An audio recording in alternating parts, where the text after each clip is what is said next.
are on TV for a living, like the broadcasters that do the news and any of those shows, because this seemed like a perfectly reasonable outfit to wear today to work. And it was comfortable. It was a beautiful day here in Philly. It's beautiful. But I feel like I'm wearing a muumuu now. So you look fine. So I think I have to rethink the outfits and how they look on the beautiful, camera. Amy. You look beautiful. You're sweet. So this is our first midweek stream, and we are mixing it up literally. And that is what we plan on doing moving forward, is mixing it up literally during the week. It'll probably most likely happen on Tuesday evenings. Sometimes it will happen on Wednesday, like today. So happy Wednesday, happy hump day. And, but the best way to find out is to make sure you follow me on Twitch, because I will always have my schedule there, as well as more information about streaming, recipes, votes, things like that. So, and if you like this content, please like this stream and like the VOD afterwards, and subscribe so that we can provide more of these for you. So I gotta tell you, during the pandemic, there were two people that I think you and I both really kind of envied, and I actually, for me, I had new respect for it. And the first one for me personally was Ina Garten, when she made, and for most of you, I'm sure you've seen the video she made when she made the Cosmo and then put it in the gigantic glass. We all cheered. She kind of knocked that back. Oh, too. She did. We were all a little jealous. And as I said in one of my previous streams, at the beginning of watching Ina, I always was a little intimidated by her, because I thought maybe, and I don't feel this way now, but I thought maybe she has like a little bit of an uppityness to her, but she has been being real, especially the past few years, but even before then, she's pretty cool. So, I mean, as she would say, what's not to love of making some drinks in the middle of the week? That's right. Like, not too shabby. And then you've got a little crush on a chef that makes a really fine cocktail. Yeah. Was that GZ? GZ. Jeff, what's his? George Zakarian. No, Jeffrey. No, Jeffrey's Ina's husband. Oh. Right. Yeah. So Ina Garten, her husband, is in a lot of her more recent videos, and he's adorable.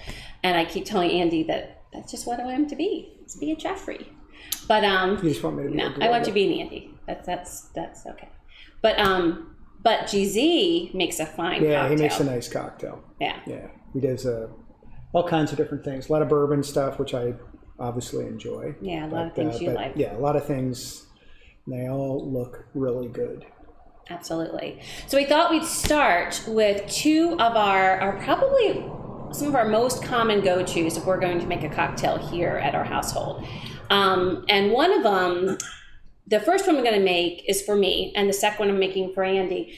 And the first one was actually one that we had this a version of this cocktail when we were out, when we lived back in the suburbs, and at a place called Anthony's Coal-Fired Grill or Kitchen, or it's a pizza place. Pizza, I believe. Pizza. Yeah.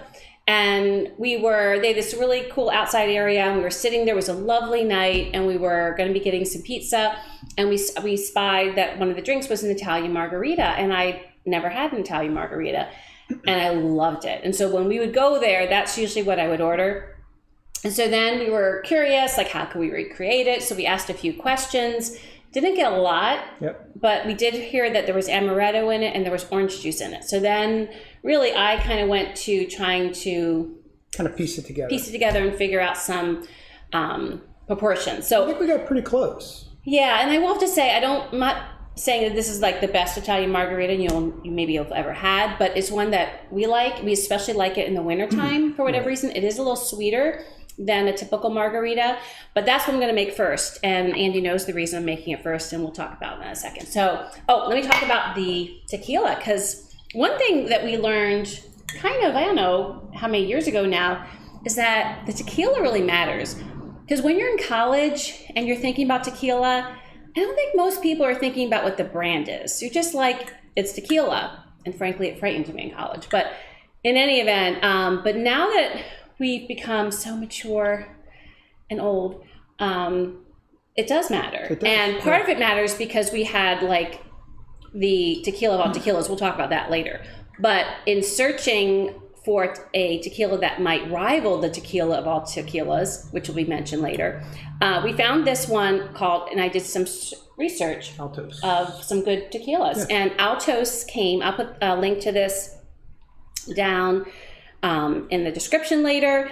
It's really our favorite. Yeah, besides the one of all ones, it's our next favorite. And the nice thing about it, it's not an expensive tequila. So kind of show that to you. It's just probably a low to mid-price tequila. Yeah. And it actually is, it's really good.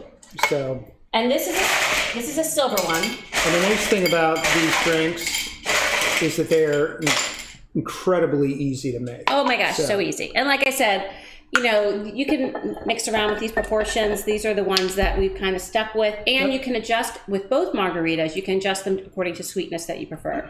So you need a full glass of ice.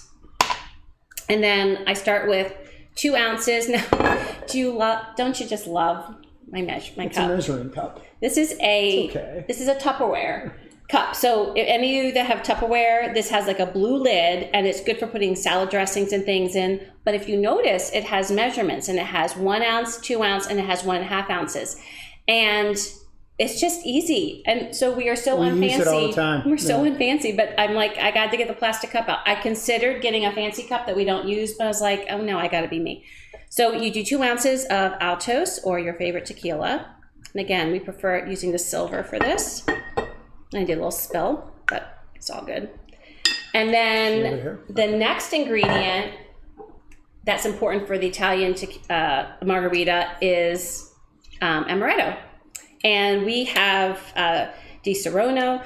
And I will say, for a while, we used another brand of amaretto. And that was fine for the Italian margarita. But then when I was going to sip once, I really like the Di Serono better. So it's probably my head. So this is where the sweetness comes in. If you like a sweeter drink, put 1 ounce in. If you like a less sweet drink, put 1/2 ounce. So I'm feeling sweet tonight, so I'm going to put 1 ounce in. All right. Gives us a nice color. And then the almost last thing is orange juice. Now, I'm embarrassed that we don't have fresh with us tonight, but I'm being real because we don't always have fresh. But we always have something. So, and then that would be 2 ounces. And again, I have these recipes in the description that you can take a look at. So 2 ounces of orange juice. And then lastly, because again, it is a sweeter drink, is a cherry. Now, you could use a maraschino cherry, totally fine, no problem there. But my hubby loves luxardo cherries. Have you never had one? I could just eat it with a spoon and take all the syrup on the bottom and just drink that. And by the way, these are great on ice cream. If you've never tried that vanilla ice cream. And we had them as an appetizer with friends. They had the luxardo cherries cut up and put on brie on French bread. It was I forgot about that. Amazing. So I'm going to take one of these and I'm going to put it in. Plop that in. And then I'm going to stir. There's that. Get that nice good stir, get everything all mixed together. So this is a good drink. I will say for me it's a little sweet. Yeah. But that's why I feel like winter, for whatever reason, it's kind of nice. And I always go with probably just a little bit more tequila and a little bit less. You always go with more tequila. I know I do. And I go with a little bit less. So it has like a little pink hue from the luxardo cherry. So that, I will say with the luxardo, you get a little more pink hue than like a maraschino. You just get less. Well, I gotta wait because I gotta make yours. Well, you can still take a drink. No, I'll wait because I want to do cheers. And why do I like to wait? I'll take a drink. Why? No. Why do I like to wait on my drinks, my dear hubby? Oh, God. Yeah, so one of the Amy's traits that is not a good trait is that she will get a drink and she just will walk away. She'll do anything and it just sits there. And for whatever reason, it drives me crazy because it just gets, the ice melts and it gets watery. And I complain about it constantly. It gets the perfect dilution. And in fact, I will say when I was doing this is how we've always made these drinks. I'm going to make the orange one in just a second. But when I was doing some research on how you're supposed to make all these, which by the way, I found lots of different recipes for the Italian margarita. So look around, try some other ones. But But this one is yummy and really easy. But I find that most people actually, like when you go to the official sites, they usually shake it in a cocktail shaker and then pour it over ice. Yeah. So my point is that gives you some dilution, which is I think why I like them sitting a little bit, because it just lets it dilute just a little bit. You literally do that with all drinks. You will make a drink for Amy, you give it to her, and she'll just go find something else to do, and she's gone for 15 minutes. And we know what they say about a happy wife. Happy wife, happy life. So on to the Orange Margarita. So the Orange Margarita is going to start with our Altos. And we were talking about the Orange Margarita because I was trying to remember when I feel like we've been doing this for years. And again, it's just a go-to. So people come visit us. It's something that we always have. He of course wants me to push the tequila. So I'll show you what this guy's going to do at the end. So I'll just leave this close by because I know you're going to want it. But in any event, we always have these ingredients, and it's a great quick margarita that almost always you have, and you don't have to worry about squeezing all the limes and things like that. So you start with 2 ounces of tequila, your favorite tequila, and then of course you need the triple sec. Now again, the sweetness. If you like, or it could be Cointreau. If you like things more sweet, and we gotta get some for the later one. But if you like things extra sweet, do an ounce. If you like things less sweet, a half ounce. And so, what would you like? So just in between a half and like 3/4. Yeah, that's good. Okay. He likes a little less sweet, and then 2 ounces of orange juice. And again, I have to say, although my husband disagrees, I think it's always better with fresh. Everything's always better with fresh. It is. But you know what I like about the Orange Margarita is that there's so many ways that you can adjust it, just like any margarita, frankly. But in the winter, it's really nice when the blood oranges are at their peak. You just squeeze one of those. Wait a second. I've got to get the lime first. Okay. Well, no, nope, you can't do it until I get the lime because I got to be able to stir it, babe. Patience. But if you add the blood oranges it's a gorgeous red, which is really cool. And then once we had visitors from out of town that were coming to see us, and then a nice squeeze of lime. By the way, this is about an eighth of a lime because you need that citrus, the lime, to help kind of counteract the sweetness, which helps make it more balanced. So I like a big squeeze of lime and give it all in. And then I'm going to stir it, and Andy is going to put a floater on because that's how he rolls. But in any event, so what's great about this is you use what citrus is on hand. So if you have like an orange, a lemon, and a lime, squeeze them and mix them. We did that, remember, with our friends from Ohio, they came, and it was delicious. It was actually, we called it a citrus margarita because it had lemon, lime, and orange, and it was delicious. So he wants a floater because... Just a little one. Yeah. That was actually pretty little. I'm proud of you. I'm trying to be reasonable. Well, there you go. So, anyways, so that, better bring my chair over. So those are the margaritas. And so the Italian margarita, I gotta show it. Oh yeah. Italian margarita and the orange margarita. All right. And cheers. Cheers. Let's see how it tastes. That's good. That's good. That's sweet, but it's Always good. So we were talking, first of all, we were talking the other night when we were talking about doing the stream, that I don't know, I feel like a lot of restaurants really don't do well with their margaritas. No, they don't. Yeah.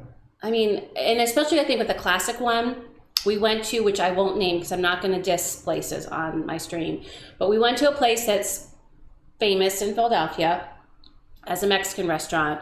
Then there's many, so that's why I'm not gonna say it, because there's at least 3 or 4 that are well known. But one of them we went to, and I was so disappointed in the margarita. Remember that? It's like we're drinking sugar. Yeah, and I was like, I wouldn't get it again because we made better ones at home, and that was a little disappointing. Yeah. And I think what happens is like what you said. I think they put too much of that sugar or sour stuff in, and not enough. It's, $14. Yeah, So. In the city, the prices are horrible. So I do find that people don't do a good job of it. So one of the questions I do have is, do you find that the margaritas by you, if you get them out, are good, bad, and if they are good, where do you go? Because I would love to know that. Even if you're out not close at all to where we are here in Philadelphia, I'd love to know where you get some good margaritas. And I was thinking that there is a place that I have had a really good margarita, and he knows this place. And So this, I will name this because this is a positive. So there's a little place called Lucha Cartel, very unassuming place.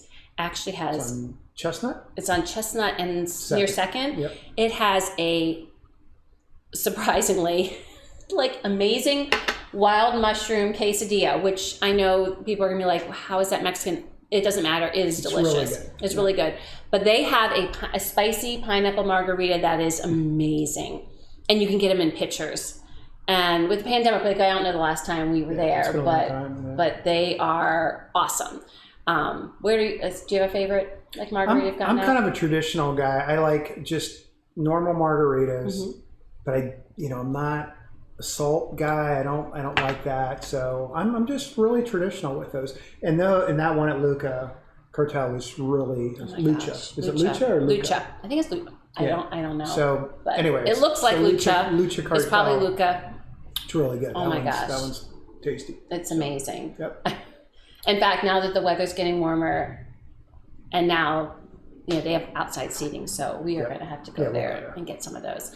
But please let us know what are some of the margaritas that you like. And or tequilas too. Oh yeah, what are your favorite tequilas? That's actually because I know there's a lot of good tequilas, and we're not.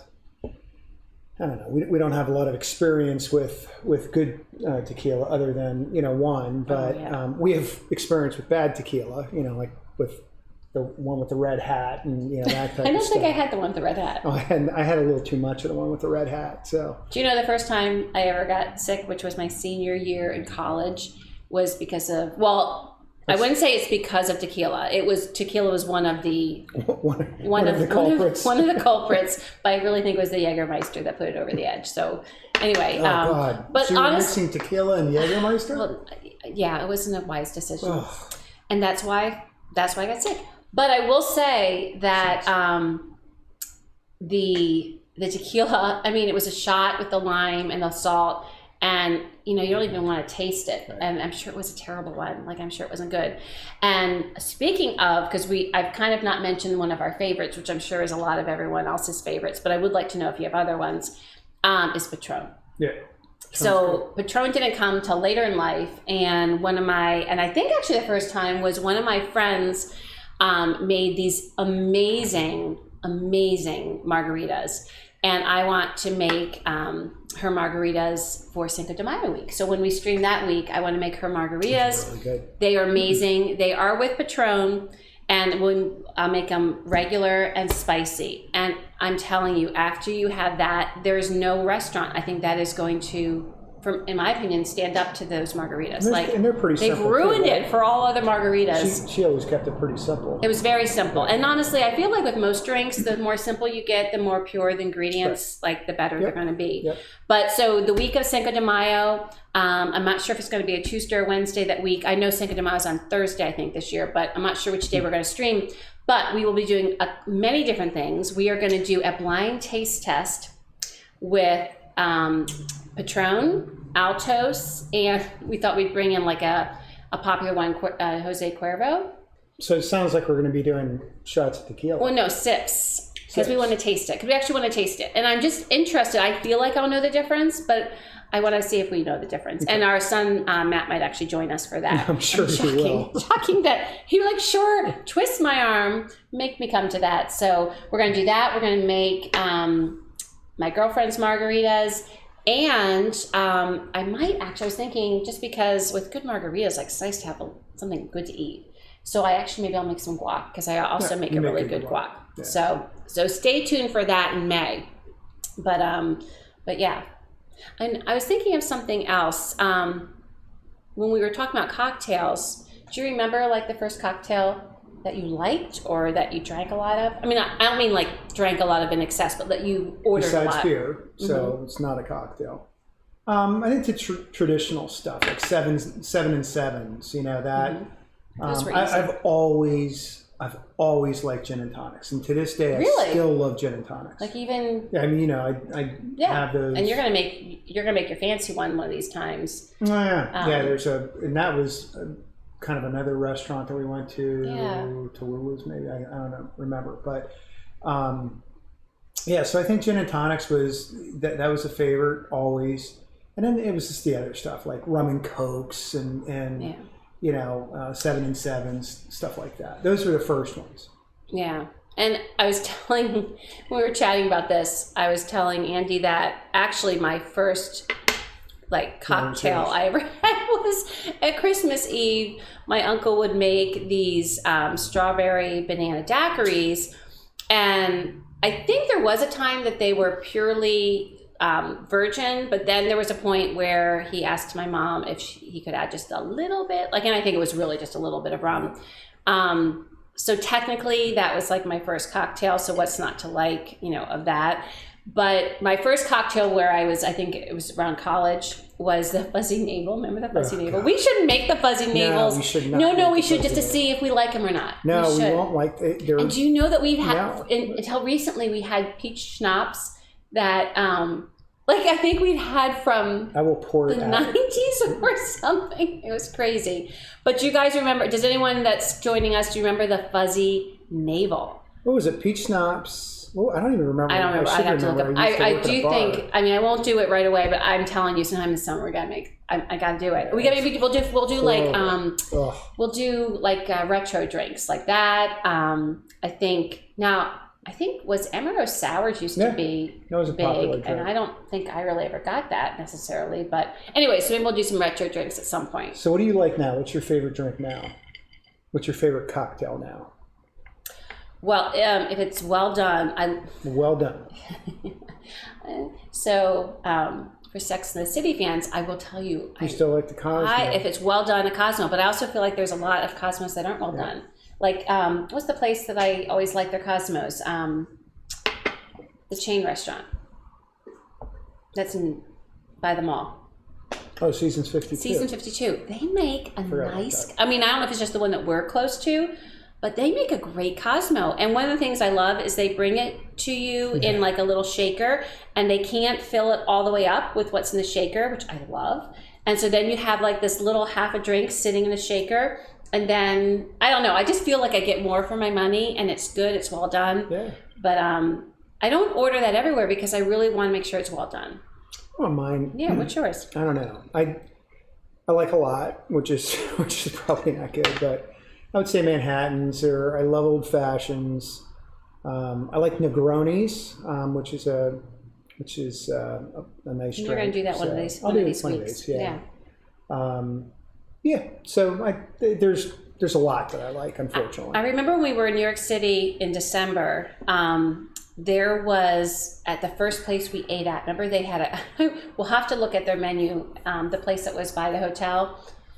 They had a cocktail, and we had just arrived in the city.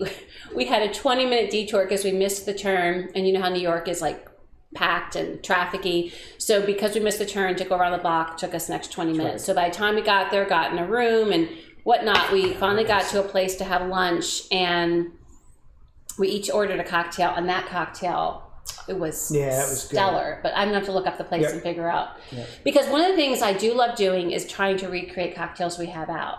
So next week is going to be Manhattan, and Andy's going to be doing, because he likes quite a few bourbon drinks, and I'll be drinking wine when he does that. I will not be having the bourbon. And I am not an expert from a Manhattan standpoint. We have a close friend, Rob, who makes just the best Manhattan. We have to have him on. So his is much better than mine. Mine's very basic, but they're good, you know. And hopefully we'll get him to come on sometime. Yeah, he's funny too. Yeah, he is funny.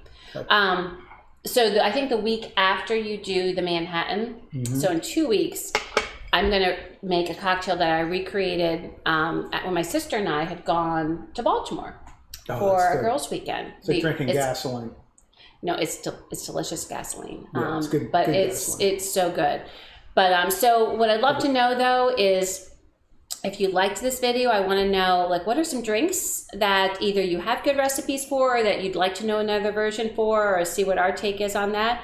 Please put it down below in the comments or in the chat. And then also, I want to let you know we have something very special happening this weekend. What? I'm streaming, of course. Oh yeah. I'm streaming my first recipe for my grandma. Yeah, the paprikash. Yeah.